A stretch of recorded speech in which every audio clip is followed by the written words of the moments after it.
们老师怎么教那么快？有吗？有啊。你要拿自己教什么啊？你教什么？我教历史啊。教什么？哦，我教什么？给你猜，我害羞，2个字。好，先上课。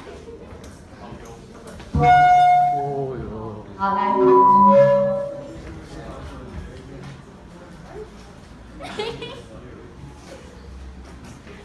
好，来上课喽。我觉得你们好像不上课，是看代课老师好像很新鲜的那种感觉。哦，我就在那边傻笑。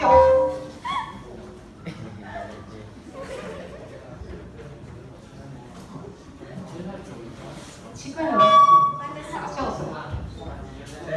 看到维安的感觉。我应该下节课的时候赖给你们老师说，15班的同学一直在傻笑，我不知道到底是怎么一回事，害我都不敢上课了。你们是觉得很好玩是不是？好，来，我们来看一下，他讲义呢？有。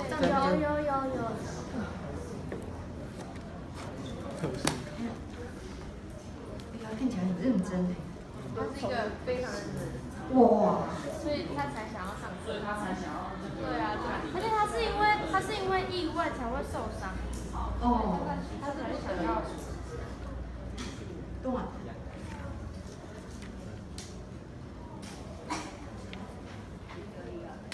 好了，然后我按照我的啦，大概其实都差不多，大概都有讲到。哦的，看超可爱的吗？哇！可爱。我来画一个。画一个维安。我们的你们是圣旨。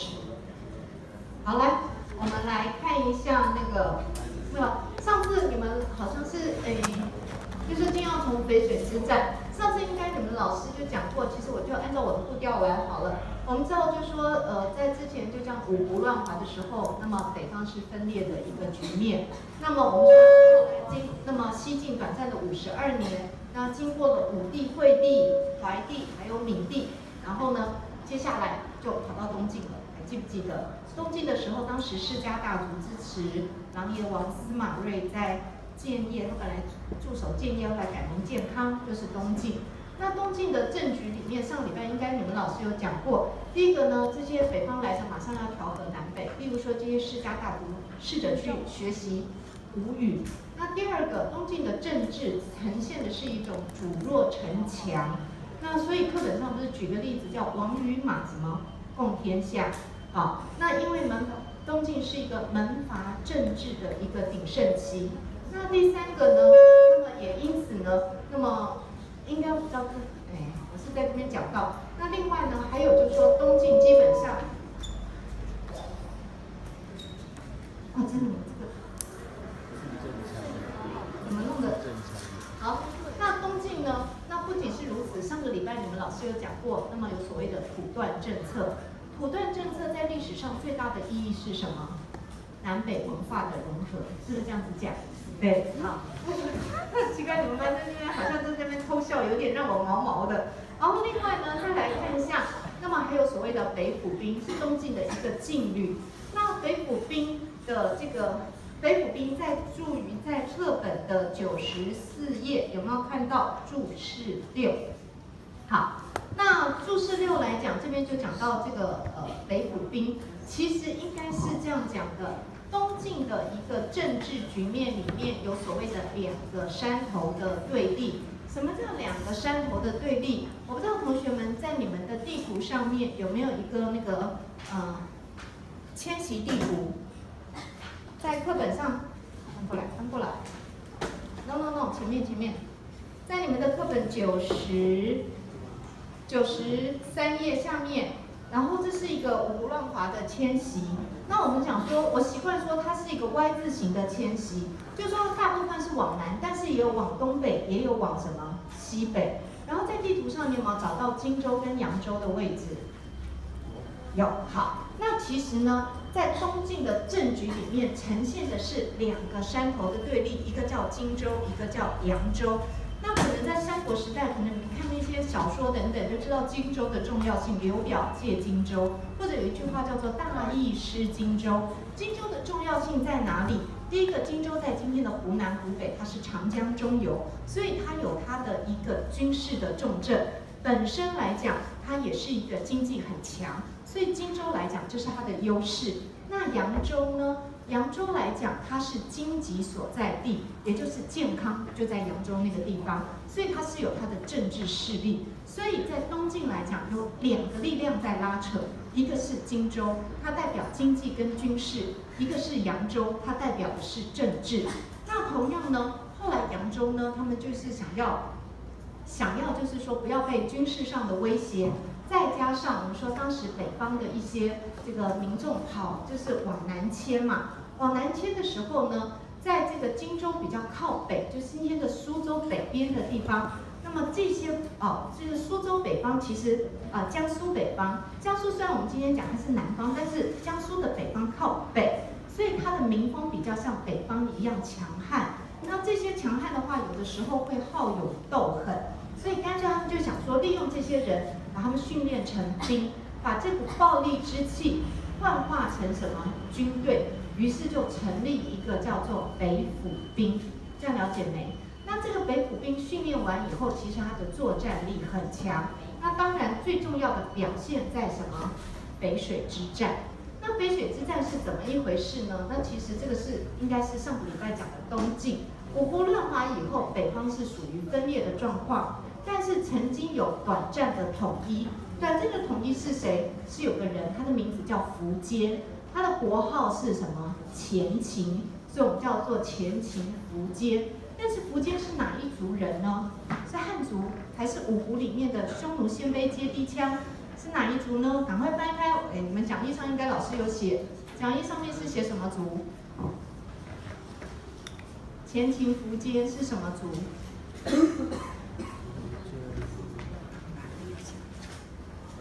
你看淝水之战，好，来，在这里面以王猛为上，统一北方。好，他是这个族第一族，来，匈奴里面的，匈奴五胡里面的第一族，他是第一族人。好，那在这里面呢，苻坚呢，他统一北方，不仅是如此，他也重用汉人，他有一个汉人的宰相叫做什么？王猛。好，这个王猛呢，就是他这重用他。那这个苻坚他在统一北方之后，其实他就有一个雄心壮志，他想要往南侵，他想要变成一统大业。可是呢，王猛一直规劝他说不可以，时机没到，这样子做非常危险，根基未稳。后来王猛死了以后呢，等于是在苻坚耳朵这个碎碎念的人少了，所以苻坚一直想说，那我现在就什么？我就 OK 了，我就可以一统北方。所以西元383年的时候，他发动了一场战争，战争发生在淝水，所以叫做什么？淝水之战。那淝水你可以看到课本上，淝水在今天的哪一省？安徽，就好像之前我们讲的赤壁在今天的什么？湖北。只是说你不一定要去死记这些地方，但是你大概那个地理位置的概念要有。好，所以淝水之战。那这场大战呢，苻坚呢号称80万劲旅大军，然后呢，他呢非常的骄傲，就说我这80万大军哦，那以前那个军队北方不是都有那个鞭吗？马鞭啊，皮鞭。他说呢，我这80万大军，我一声令下的时候，我这个皮鞭一抽啊，抽那个长江的水，水都可以什么被我抽断。啊，那你可以看到他的豪气啊，还有就说你也可以说他很臭屁骄傲。那这80万大军呢，那么号称80万大军，那北府兵也就应战了。北府兵也号称什么8万，所以呢，你可以看到这个就是一个寡一个众。可是大家知道最后谁失败了？苻坚失败了，东晋的北府兵什么成功了？那当然在你们讲义上面你们老师就有分析失败，还有这个什么，还有胜利的原因。那最主要的是什么？那么当时是这个什么，这个最主要呢，当然东晋也利用了一个什么小把戏。好，那在这里面呢，我们首先来看一下失败的原因就是第一个，苻坚很骄傲；第二个，再来看他的80万大军，这80万如果全部都是氐族，那大概可能历史会改写。可是这80万的大军里面，就是因为他把统一北方各族各国的军队，就是杂牌军全部编在一块，所以这些作战力有没有一个所谓的很忠于苻坚的想法？没有。再加上前面因为分裂打仗，所以都打累了，这样了解没？所以他现在要往南安徽耶，所以这个可以说是一直在打仗，现在要往南方，然后对南方的这个什么，其实整个地形环境也不是很熟。好，这是我们讲苻坚的一个状况。那东晋来讲，当时是谢安，当时的宰相是谢安，课本上的旁边注释也有。谢安当国，他就沉稳的应对。那不仅是如此呢，东晋的这个北府兵，整个东晋呢都是同仇敌忾。那因为呢，其实呢，如果不同仇敌忾，再往的退就没得什么退路了。那你说有这么神奇吗？其实淝水之战里面也是什么？当时这个什么？当时呢，他们两个在摆阵的时候，前作战要摆阵。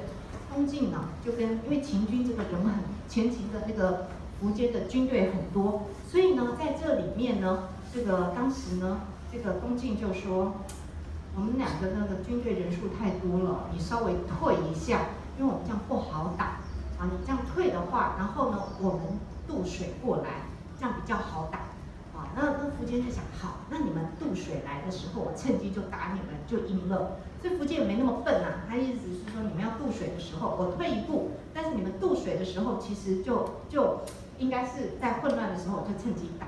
那苻坚也答应了，但是苻坚是这样子的一个想法。可是呢，东晋呢，其实还使了一个诈，他呢在那个后面安排了一些小间谍，然后呢，当开始在退的时候，前面很清楚我们为什么要退，但是以前的那种资讯不完整啊。后面就搞不清楚为什么要退，所以再加上那个小间谍在后面在大叫，打败了，快逃啊，不得了啦！晋军打来了东晋，所以呢，这时候呢，后面的军队就散了。散的话，再加上我们刚刚讲这些成员，那有的就是被俘虏来的，有的是被灭的，所以呢，赶快跑。这么一跑，整个军队就什么散了。这么一散以后呢，然后东晋的同仇敌忾，北府兵又骁勇善战。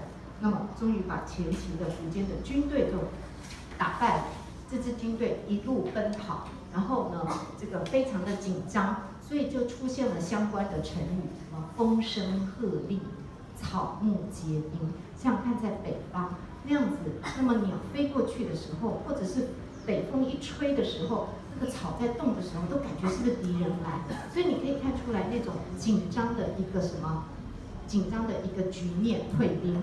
好，那在这里淝水之战最后造成南北继续分裂，就好像前面我们讲的赤壁之战，继续什么三国鼎立，所以这两场战争都是决定天下的一个大事，一个是南北继续分裂，一个是三国继续鼎立，这样有没有问题？好，没有问题的话，那接下来就是说，那苻坚退回北方以后，后来被部将杀了，他被杀了，杀了以后，所以短暂的统一的北方又再度的什么分裂，这样 OK 吗？有没有问题？好，没有问题以后，那我们就来，我会不会讲得太快？不会哈，会不会讲太慢？不会。然后呢，看课本吧，好吗？没关系啊，课本跟讲义差不多啦。好，不是那个讲义补充的比较多。好，那再来看一下东晋的局面，到420年的时候，420年出现了一个人叫做刘裕，他把东晋给篡了。那刘裕他本身是什么样的一个人呢？他是北府兵的头，OK， 他是北府兵的领袖，这样了解没？北府兵的将领。那刘裕呢，在420年篡晋。那刘裕为什么篡晋呢？最主要的是，那么北府兵的将领啊，其实内部有一些争权夺利、彼此猜忌。然后呢，那么最后呢，那么刘裕干脆就怎么样，篡晋了。篡晋以后，这420年，那么东晋就结束，然后展开所谓的南朝宋齐梁陈。那因为他姓刘嘛，所以有时候我们就把它叫做什么？刘宋。这样有没有问题？那对于来讲，宋齐梁陈其实他们的时间都不多，像宋朝，它总共立国也不过60年，那第二长命的56年，他33年，他24，所以你会发现他们的朝代都非常短，最多的也不过就是一甲子。那课本上就讲到呢，这个南朝呢，宋齐梁陈他们有个共同点，这些开国皇帝本身都是什么？以军功起家。所谓军功起家就是什么？他们都是军人出身。那军人出身，然后呢，接下来就被篡。所以你可以看到，我不知道你们老师是不是在讲义上面有写到，在讲义上面都以什么自己写下军功起家，是不是有个空格要你们写的军功起家？好，那你看都以军功起家，那你可以看到第一个宋刘裕，后来就是宋武帝啊。那你可以看到画下来，那么宋朝跟齐同样都有一个问题，课本上有，他们呢为了要稳固地方，那我们知道而且要打击就是说把一些权力从世家大族的手中拿回来，所以他们都什么分封什么？分封子弟，所以分封子弟以后呢，然后呢就希望他们驻守要地。不过呢，这些子弟们呢彼此的猜忌，那彼此的猜忌呢，那最后呢就常常就是宋骨肉相残，齐也骨肉相残，然后又被什么篡位。那这简单的是讲宋，那齐也是你可以看到骨肉相残。那最后我们就来看一下，比较要讲的是梁的部分。萧衍就是梁武帝，梁武帝最重要的一个特性就是什么？崇佛，他对佛教非常的什么虔诚，甚至他曾经好几次都要出家，然后被大臣挽留，哭了，一直痛哭流涕，然后让他说不要出家。好，但是呢，也因为他崇佛，所以呢，对于国家的政治管理，最后就松散了。那晚年发生一件事情，侯景之乱。这个侯景之乱最后导致梁的灭亡，以及梁武帝活活被饿死，被围困，饿死。那侯景之乱是怎么一回事呢？我们先看一下这里，待会要讲北方。